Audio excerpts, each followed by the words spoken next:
The second generation Honda Pilot, which was last redesigned in the 2009 model year, has been falling behind the pack lately with its dated architecture, technology, and design. The only things really going for it were its classic Honda traits of having good resale value and reliability, as well as having decent rugged looks, as well as a very functional interior. However, for the 2016 model year, Honda looks to keep the new Pilot at the top of the class with this third generation model, and overall you will find that this is certainly one of the best well-rounded three-row crossovers. So let's go ahead and check out this 2016 Honda Pilot EX. Now, styling on the new Pilot is very similar to what you will find on the Honda CR-V, especially from the front end. On this EX trim here, we do get LED daytime running lights, as well as these fairly good looking 18-inch alloy wheels. Overall, the styling of the vehicle is fairly handsome and pretty conservative. Now here goes the key fob design for the new Pilot. As you can see, it's your typical Honda Smart Key. Fairly stylish overall. You have your remote keyless entry, your lock, unlock, and then to release your power tailgate, and then your panic button too. Now it is the Black Forest Pearl exterior color with Smart Key access on the driver's door as well as the front passenger door. You also do have a beige cloth interior. If you do want to get leather on the Pilot, you do have to step up to the EXL trim, which the L part stands for leather. You have your power driver's seat with power recline and power lumbar too. Now stepping on inside of the new Pilot here, as you can see, it's a fairly stylish cabin. Looks very similar to what you will find in many other Hondas, of course, especially the steering wheel design. But overall, definitely a big upgrade from the last generation Pilot. Now what's also pretty neat is that this is the first Honda to have push button ignition standard. Just put your foot on the brake and hit the button to start. And what you're hearing there is a 3.5 liter V6.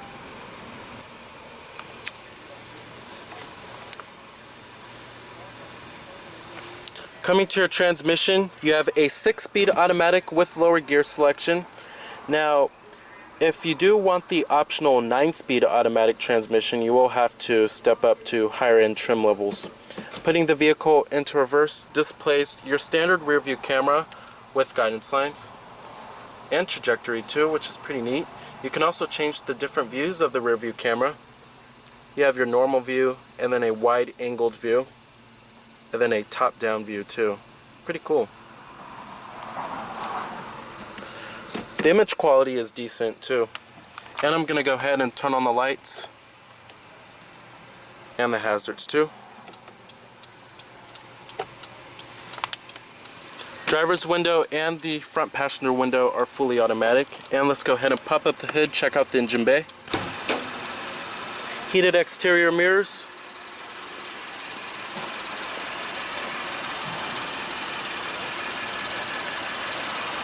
Like I said, you do have these 18-inch alloy wheels that you get on this EX trim here. Halogen projector beam headlights with LED daytime running lights. LED headlights are also an option on higher end trim levels. You also do have your halogen fog lights too.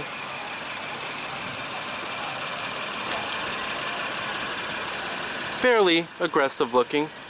Not the most aggressive looking one in the segment, but looks pretty good.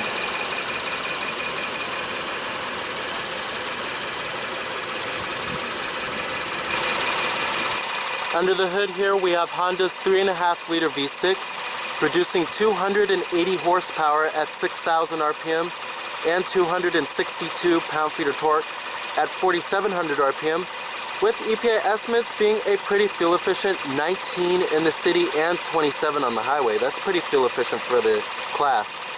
Now all-wheel drive is optional, of course, and it does run on regular unleaded fuel. Now my only gripe is that the Pilot doesn't have a more powerful optional powertrain. You can find more powerful powertrains in the Ford Explorer or even the Dodge Durango too. but this powertrain certainly provides ample amounts of power for your daily commute. There's really no need for more power here.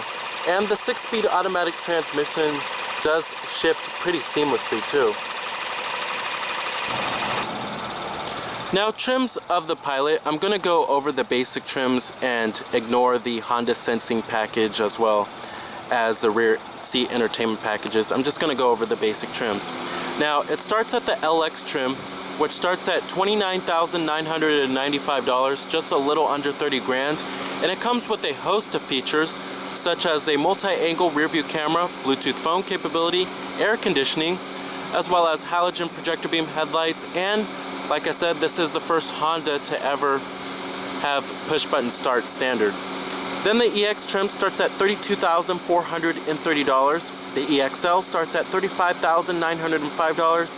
EXL with nav starts at $36,905. And then the Elite with navigation and rear seat entertainment starts at around $48,000. This is the most expensive Pilot to ever be introduced as well. Now, competitors of the new Pilot, you have the vehicles in the 3-row crossover SUV class, and this is a booming segment nowadays. This includes the likes of the Ford Explorer, Chevrolet Traverse, Dodge Durango, as well as the Nissan Pathfinder and Toyota Highlander and the GMC Acadia.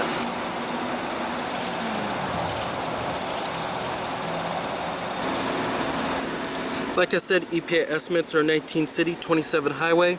Total vehicle price is $33,310.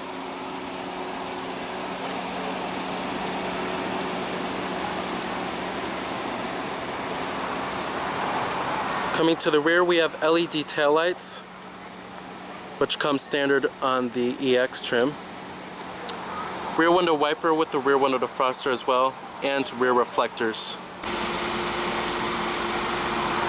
Pretty sexy rear styling with the taillight designs.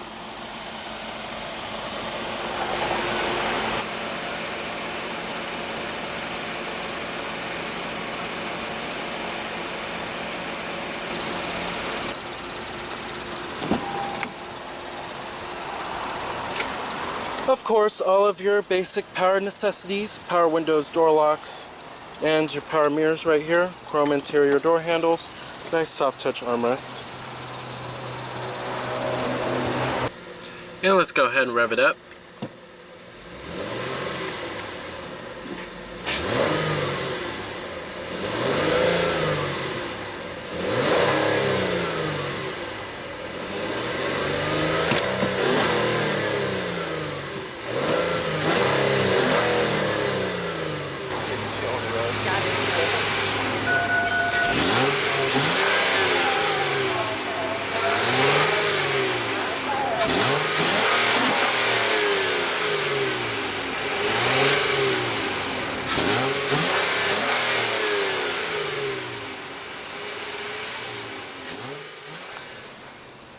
Very nice.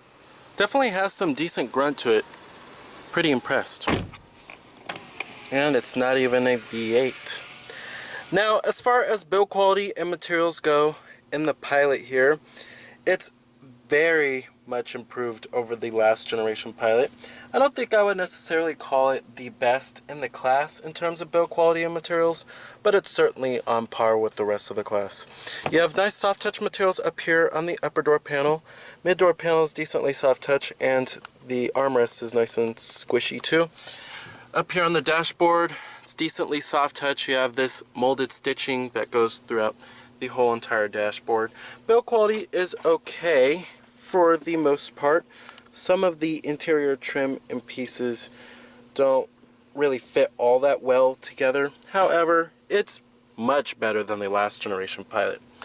Overall, build quality and materials are certainly average for the class, and it's okay. It's pretty good. Now, coming to your steering wheel design here, it's fairly stylish overall, and this is the steering wheel that you will find on many other new Hondas nowadays. Now, it's definitely not the most stylish steering wheel design I've seen, but it gets the job done. It has a whole lot of buttons on it too. Now, coming over here, we have your steering wheel mounted audio controls. And then right here we have your Bluetooth phone controls as well as your voice recognition. Coming right here, these setup buttons control your little information display, which I'll get to a little later in the video. And then right here we also do have your cruise control. Now there's many optional safety technologies that weren't available on the last generation Pilot. You can get forward collision warning as well as lane departure alert and adaptive cruise control. There's many optional safety technologies now on the new Pilot. We also do have intermittent windshield wipers as well. Coming right here we have a little storage cubby, a power outlet, 12 volt, and 2 USB charging ports. We also do have a little storage pocket right there. And in the Pilot, there is a sense of roominess inside of this vehicle. This vehicle is very roomy inside of here. I love how roomy it feels. And then there's also many nooks and crannies to store your stuff in here, like this little storage pocket as well as right here too. Pretty nifty. And then of course you have this little side door pocket. And then when you open this lid up, this reveals a huge center console. And then you also do have this sliding little tray right here, which is pretty cool. You can also take this out if you would like, of course. We also do have a 12 volt power outlet right there and another USB charging port. And that's where you will find your auxiliary input too. Up there we also do have a manually dimming rearview mirror, sunglass container with a nice little conversation mirror, garage home link, and then your interior illumination lighting. And then we also do have these little armrests for the front passenger seats, which is very minivan-like. A lot of SUVs are doing this nowadays. And then coming to your climate controls, I love that Honda kept the climate controls separate from the touchscreen, and it's not a part of the touchscreen at all, which is pretty nice. And we have dual zone automatic climate control here. Your temperatures are right here. And then your different zones. Very easy to figure out. And then to turn the rear AC on or off, you have to press this right here. Then you have your recycling front window defroster and rear window defroster. Very simple, easy to use, very clearly labeled as well. Now let's get to the main infotainment system and multimedia interface here. This is Honda's 8-inch touchscreen, and it's much better than the dual screen design that you will find in many other new Hondas. And basically this is your home screen right here, and it pretty much reveals everything. And the only gripe I do have about this system really is the volume button, and it's very sensitive and it doesn't work all that well. And I just wish they put a regular knob or button instead of a touch sensitive one. All of these buttons on the side right here are touch sensitive, by the way. We also do have a day and night mode. You could change the brightness just by clicking on this right here. Pretty cool. And then coming to your phone, basically you can hook up your phone, have your call history stored on there as well as your speed dial, have all your contacts as well. Coming to info, you can view much information such as the trip computer, voice info, clock, and the wallpaper system, device, and information too. Love how they have this back button right here.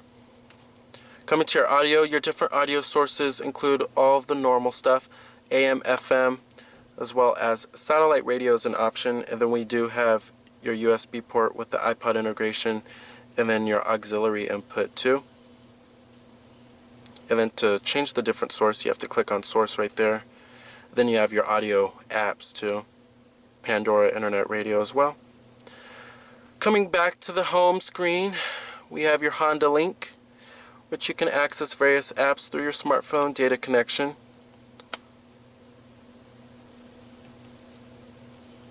And then your AHA internet radio, pretty cool there. And then your settings for the screen itself or the vehicle, camera settings, all of that good stuff like the lane watch. By the way, to activate the lane watch system, you will also find this on many other new Hondas. You click on this button right here, you can activate it like that. Or what you could do is signal to the right and then it automatically comes up. It certainly works very well, and I love it much better than a regular blind spot detection system. And then there's also the Bluetooth and the Wi-Fi settings that you could change, audio, phone, all of that good stuff. So overall, this touchscreen is decently user-friendly, and it's much better than the dual screen design, and it works fairly well overall. And then we also do have your digital clock that displays up there at all times. Now coming to the gauges in the instrument cluster here, you have your RPM gauge right there, and then your fuel gauge down there, and then your digital speedometer, which is pretty cool. And then we have your information display. Like I said, it's controlled by these buttons on the steering wheel right here. We have your tire pressure monitoring system. Shows you much vehicle information, and then you have your trip odometer down there, what gear you're in, and your exterior temperature readout. It also shows you your average fuel economy for the trips, fuel range, all of that good stuff. Oil life percentage. Overall, it's pretty basic information. However, the way it presents it is pretty nice. Now, as far as driving dynamics go of the new Pilot here, what Honda really wanted to do with this generation Pilot is make it feel more like a car rather than an SUV. And in that regard, they really did succeed. And they made it feel much more nimble around corners as well as around tight parking spaces too. And it feels much more like a car. The ride is also very comfortable, very supple too, and it doesn't feel as big or bulky as the last generation Pilot was. I also do love how these pillars right here, the A pillars, are very thin, something that you won't find on a lot of vehicles nowadays, especially crossovers. I also do love how they put this little window right here too. It makes it look very minivan-like inside of here, to be honest. When you get to the rear windows, it's pretty compromised back there due to that small rear window back there. However, it's not as good as the last generation Pilot. Now, power from the 3.5 liter V6, like I said, it provides a decent amount of power. The 6-speed automatic transmission provides minimal fuss, and I'm glad they didn't go with a CVT here. And while it's not the most macho powertrain in the class or the sportiest feeling, it certainly gets the job done here, and that's the most important thing. Overall, driving dynamics for the new Pilot are much improved. Now, as far as seating comfort goes, the seats themselves are fairly comfortable overall. However, I would certainly opt for the leather seats because these are a little firm. They might be a little firm for some people, and they kind of feel cheap, to be honest. Now, what's pretty interesting is that we do have a snow mode, and that's for your intelligent traction management system. We do have a normal mode and a snow mode. We also do have your econ mode for saving fuel. That changes the throttle response just a little bit, not too much, however.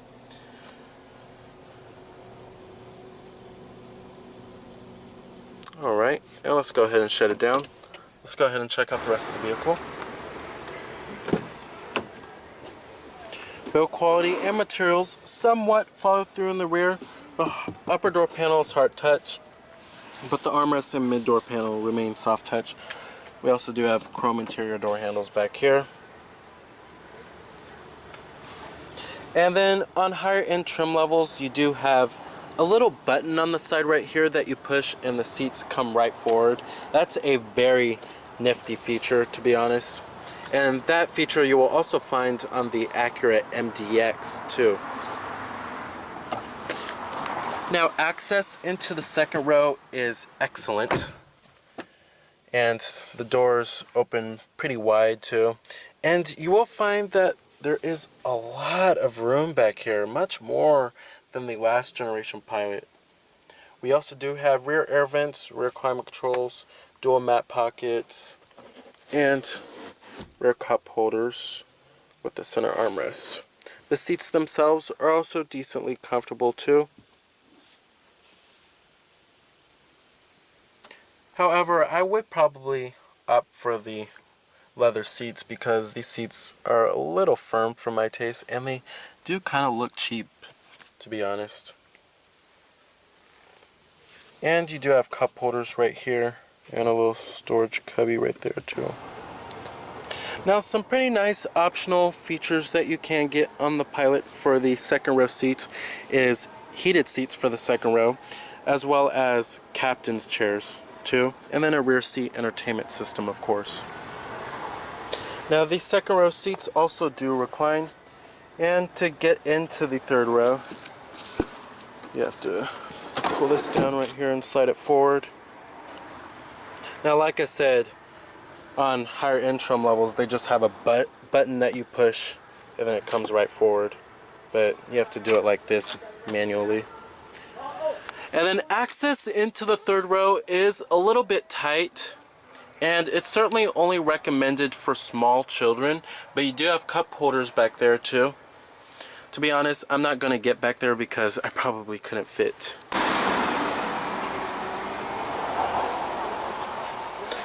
Now back here, there is a decent amount of cargo space, but certainly not the best in the class. But we do have a 12-volt power outlet right here, some side storage pockets,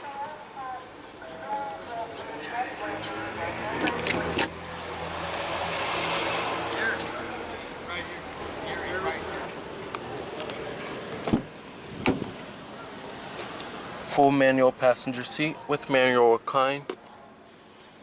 The glove box compartment, I'm actually very surprised that it just slams right down like this. You don't see too many vehicles nowadays doing that.